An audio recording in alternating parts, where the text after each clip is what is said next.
14 अगस्त 1947 की रात, ये वो रात थी जब हिंदुस्तान सदियों की गुलामी से निकलकर आज़ादी की दहलीज पर खड़ा हुआ था। करोड़ों हिंदुस्तानी इस लम्हे का बेसब्री से इंतजार कर रहे थे, लेकिन सुबह होने से पहले वो जश्न की रात एक ऐसा जख्म दे गया जो अभी तक नहीं भरा। हमारे देश को अंग्रेजों की गुलामी से आज़ादी तो मिल गई थी, लेकिन जाते जाते अंग्रेज अखंड भारत में ऐसी ज्वाला भड़का गए जिसे 15 लाख मासूम लोगों के खून से बुझाया गया। अंग्रेजों ने अखंड भारत को दो टुकड़ों में बांट दिया, भारत और पाकिस्तान। जहां एक तरफ आज़ादी का जश्न मनाया जा रहा था, वहीं दूसरी तरफ खून की नदियां बह रही थी। लाखों लोग अपने घर, अपनी जमीन और अपनों को छोड़कर भाग रहे थे। नमस्कार दोस्तों, मैं हूं मनीष कुमार। मैं आज इस वीडियो में भारत के इतिहास के 77 साल पीछे ले जाऊंगा और आज़ाद भारत की कुछ ऐसी तस्वीरें दिखाऊंगा जिन्हें देखकर आपके रोंगटे खड़े हो जाएंगे।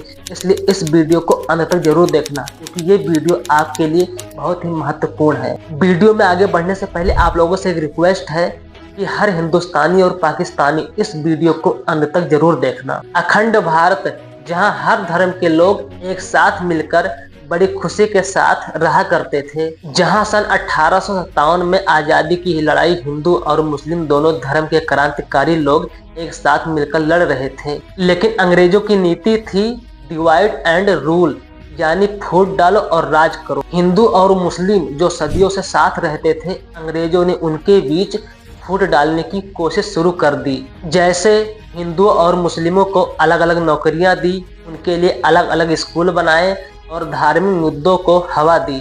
अंग्रेजों ने छोटी छोटी बातों को बड़ा चढ़ाकर दोनों समुदायों में नफरत का बीज बो दिया।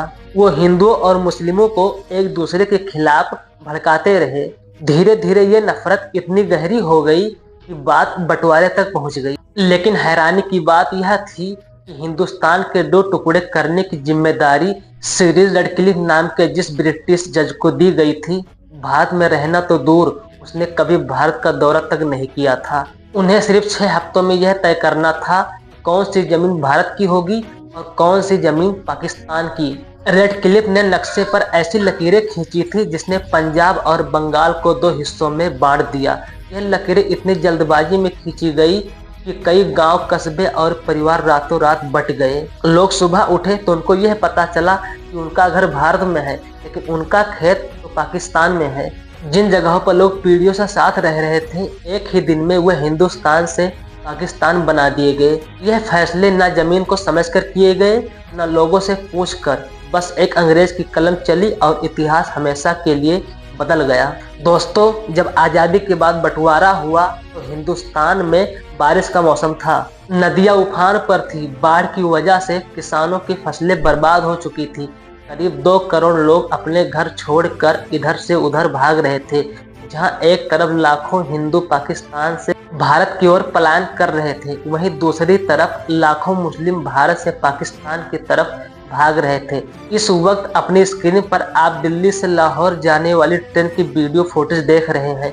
लोग ट्रेनों की छतों पर बैठकर सफर करने पर मजबूर थे और जिन्हें ट्रेन नहीं मिल रही थी, वह लोग ट्रकों में बैठकर पलायन कर रहे थे। कुछ लोग बैलगाड़ियों का सहारा ले रहे थे, तो कुछ परिवार साइकिल पर ही अपना जरूरत का सामान लाद कर एक देश से दूसरे देश की तरफ दौड़े चले जा रहे थे। जहां एक तरफ करोड़ों लोगों के लिए आज़ादी किसी वरदान से कम नहीं था, वहीं लाखों लोगों के लिए यह एक अभिशाप बन चुका था, क्योंकि अपना सब कुछ छोड़कर जान बचाते हुए दूसरे देश में भागना किसी भयानक सपने से कम नहीं था।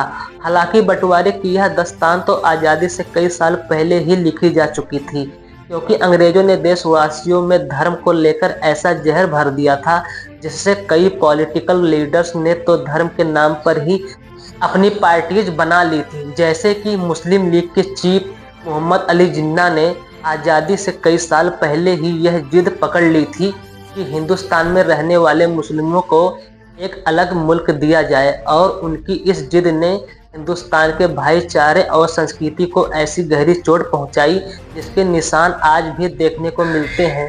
इस वक्त आप स्क्रीन पर जिन तस्वीरों को देख रहे हैं ये उस वक्त की तस्वीरें हैं जब मोहम्मद अली जिन्ना ने पाकिस्तान का गवर्नर जनरल बनने की शपथ लेकर अपनी जिद पूरी की थी और वे अपनी पसंदीदा कुर्सी पर विराजमान हो गए थे। सन 1947 में लॉर्ड लुईस माउंटबेटन भारत के आखिरी वायसराय बने।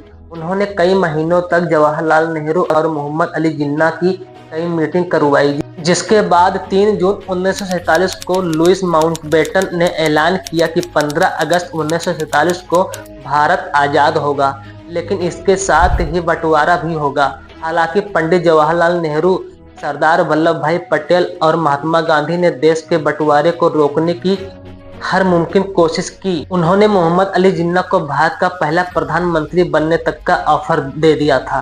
कई इतिहासकार बताते हैं कि बंटवारे की खबर से पंडित जी को बहुत बड़ा झटका लगा था। 14 अगस्त की शाम को जब नेहरू जी अपने घर पर इंदिरा गांधी और पद्मा नायडू के साथ आज़ादी के लिए भाषण की तैयारी कर रहे थे, तभी अचानक फोन की घंटी बजी।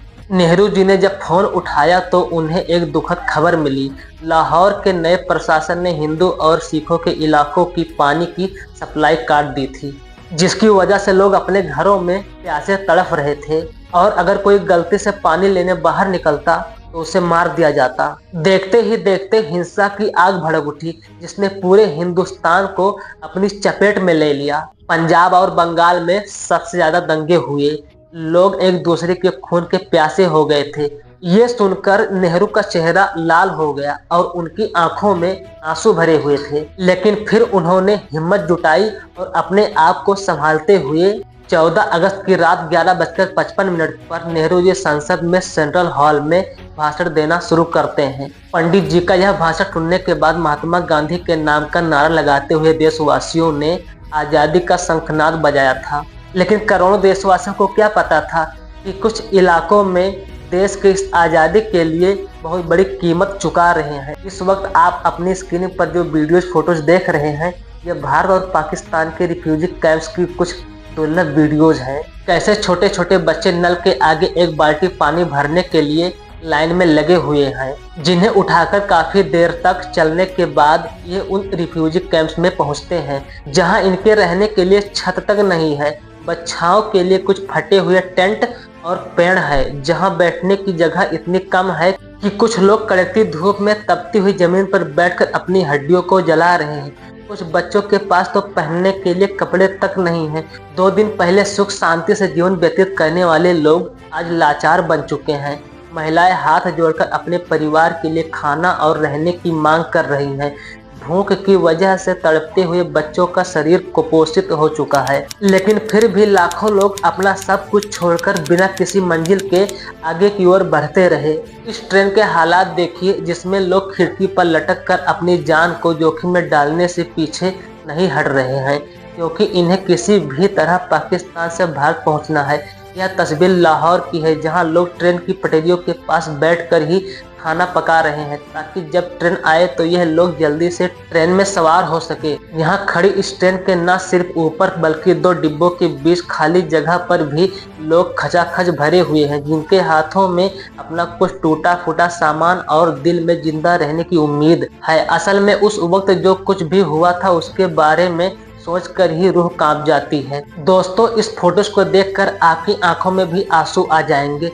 दरअसल ये बेचारे वो लोग हैं जो उस वक्त भूख के कारण तड़प तड़प कर मर गए थे।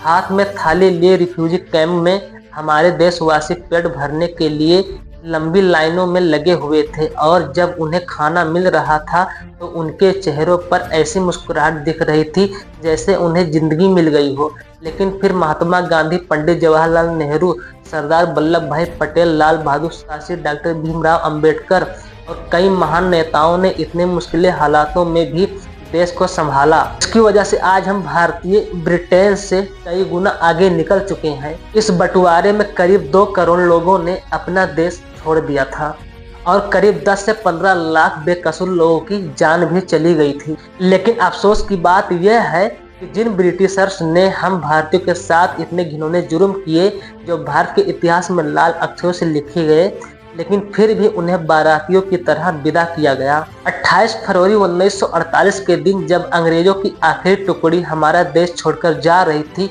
तो उन्हें बैंड और बाजे के साथ विदा किया गया था। इसके बाद अंग्रेज मुंबई से अपनी बोट में सवार होकर बड़ी शान से ब्रिटेन का झंडा लहराते हुए हमेशा के लिए वापस लौट गए। लेकिन जाते जाते एक ऐसी चिंगारी छोड़ गए थे जिसकी आग में 10 लाख बेकसूर लोगों की जिंदगियां झुलस गई।